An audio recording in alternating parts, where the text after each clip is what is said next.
Illegal immigration and the cost of what it's caused Americans. The regular average American taxpayer has been overcharged. And it's all at the cost of those who have shorthanded and asked for cheap labor, didn't want to pay their workers what their due is, what they're owed. And then you got people not wanting to pay for things. Now, I'm speaking more on labor, right? Construction, landscape, anything about a home or any type of building. There's very few people. When you go into the trade, you're going to see that there are so many illegal immigrants. It's crazy. It's crazy. Most of them only speak Spanish. And any English they know is very little, very little. And they get upset at you if you don't know Spanish. This is their land. And it's like, here's the thing. We've allowed this entitlement. I say we, but because culturally this has been a problem for many years. But it's been adapted. And many people think it's normal or okay, but it's not okay. Think about it this way. When people need to work, they go get jobs and they go to work.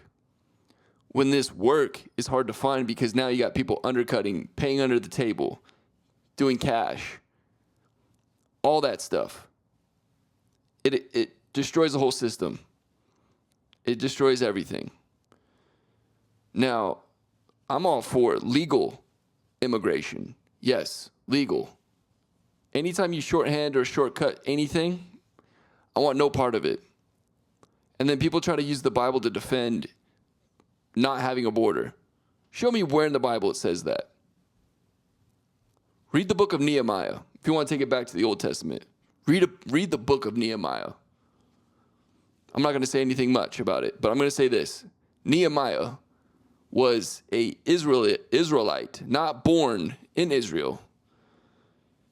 He was a Jew not born in Israel. He was born in Egypt, and he was one of the last ones to flee from Egypt to make it to Israel. And he was persecuted, he was hated, and he had one mission: to build a wall. Why? Because walls protect what's inside. Every house, every car, every business, every shop, everywhere you go has a lock. Why is that? To protect what's inside and to keep certain things out that don't belong. This is not a racial thing. This is just a fact. When you don't have standards, when you don't have screening processes, when you don't allow the right people into your neighborhoods, trouble happens. It always happens. Because if they're able to cut one corner, they're going to cut them all. And they've been encouraged to. Sanctuary states are illegal. Sanctuary cities are illegal. They don't have any justice for those people. So people are quite literally living next to criminals, and there's nothing to do about it. Because these governors and these mayors have allowed so many people to come in, and they're giving them money when they shouldn't. They should be giving the legal citizens money, and they're shorthanding everyone. Oh, I'm a white man, so I'm racist. People will say the most ridiculous things. I never owned slaves. I never even bought or gotten cheap labor before. It's just, these are things I don't do. I'm full support of somebody coming to America to make this place great. And full support of them making their lives better. Full support of that. But for anyone cutting corners and trying to get away with things, I'm not in support of that. Their character sucks. They're terrible to be around. And their mindset is so corrupt. And people are like, oh, they work so good. These illegal immigrants, they work so good. No, they don't. Their work is sloppy. They work as fast as they can because I think they're terrified that they're going to get kicked out. And they're trying to make as much money as they can. And where does that money go? Back home. It doesn't get circulated back into the land of which they're working. They don't care about this place. They simply do not care, which is what we've seen. The ones that do care do the right way. Do it the right way. They take the time. They go through the process of screening and the whole legal process of immigration. It's possible. It takes a long time. But those that are willing to wait are worth the investment. They're worth it. The ones that want to cut corners, it's really unfortunate. Super unfortunate. And those people that cut the corners, they feel entitled. They feel entitled. And it's sad, but they get more rights than legal citizens do in many big cities. Here in California, here in LA, don't even get me started. It's a joke. It's a joke. Now, this place is beautiful. It could be a lot more beautiful. It's been trashed, but the landscape is beautiful. The ocean is nice. The weather is perfect. The different cultural foods, great, excellent. You know, the people, yeah, they're interesting. You know, there's some characters out here, but there's some really awesome people. And culturally speaking, the dynamic of different cultures is beautiful. That's what makes America so beautiful, truly. But nobody from any culture wants somebody that's going to take from them or steal from them or shorthand from them. I don't care where you're from. That's just a principle. Now, everyone that's ever immigrated to America, guess what? From every country, guess what they had to do? They had to adapt. They had to learn the language. They had to learn the culture. Celebrate your culture, yes, but appreciate the culture that's been built up to establish the freedoms that you fought so hard to get for, that you fought so hard to achieve and land on. Living in America is a blessing, but by not fighting for the fundamental foundations of what our founding fathers just gave up basically their lives for is silly, because now we're giving back to those that are trying to take from us. And here's the thing. Everybody loves justice, truly. Even the streets, they have street justice. That's a real term, right? It's a real thing. And when word gets around on the streets, things happen. But in the government, it doesn't seem to work that way. There's so much corruption. There's so many backhand deals that nobody even knows. I'll say nobody, but most people don't know. The few that do, there's nothing they can do about it. They're just stuck. It's a sick thing. Anyway, I don't want to ramble on too much, but I love America. I love the people here. I love the citizens. I love the people that fought to come here, to adapt, to give back to the community, to give back to the culture, to give back to the people. Those are the ones I'm willing to fight for. And anybody like me will do the same. Any red-blooded American is willing to do the same. Truly. Like, that's what we all want. I mean, that's sweet, right?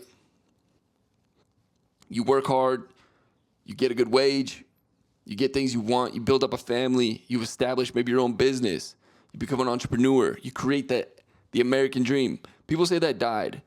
It died if you took the wrong route. If you think education is going to get you there, education in America is a joke. I would say less than like 2-3% of the degrees are worth anything. Most of the people that go to college don't even use their degree. Most of them don't. The pressure of them to go to school and get a degree is so high that it's not even logical. Because what really matters is, how are they going to contribute? How are they going to make money into this society and build up their own self? Principally, we need to get back to God. How did I come full circle? God gave us life. God gave us everything we see. If you're in America, God bless us this beautiful land.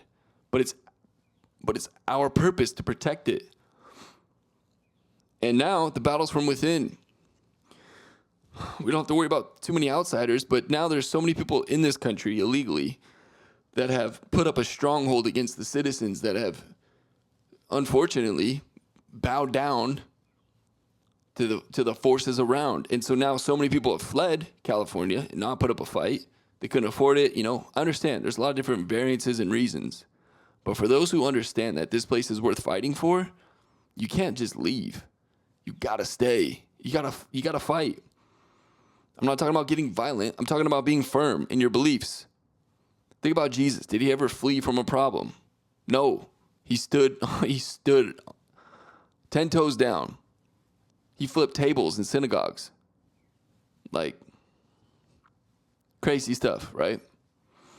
That's what we're called to do.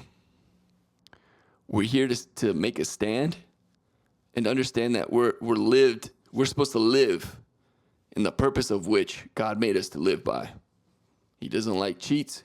He doesn't like people cutting corners. He doesn't like liars. He doesn't like thieves. He doesn't like people that harm others.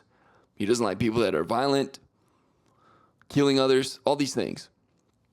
We have to look back on society and think about who gave us this opportunity, for one. What were the shoulders that we're standing on that built this wonderful place up? What did they know that we don't? What did they know that we are not practicing today? What did they do that we're not emphasizing on doing today? Reflect on that. I'm going to tell you this. Go to God. Jesus Christ is King. I don't care about your religion. I'm talking about relationship with Jesus. I don't care about the Catholic or Protestant, any of that. It doesn't matter, because none of that's gonna matter when you die. Jesus is he's gonna look at you. He's gonna be like, either, well done, my good and faithful servant, or depart from me, I never knew you. One of two ways, and you choose which way it goes. How well do you know Christ? How well do you know Jesus? How good is your relationship with him? It's not too late to change if you're watching this. So us as people, individuals, need to repent. Us as individuals need to focus on Jesus. Us need to be role models and bring others to Christ. And then justice will prevail. Anyway, we got to repent, y'all. We have to repent. This isn't a race issue. This is a principle issue. We need to make God our true God, not just say it with lip service, but mean it with deep reverence in our hearts and minds. And our souls have to be in his hand. Otherwise, this place is going to fall. But I don't believe it's going to.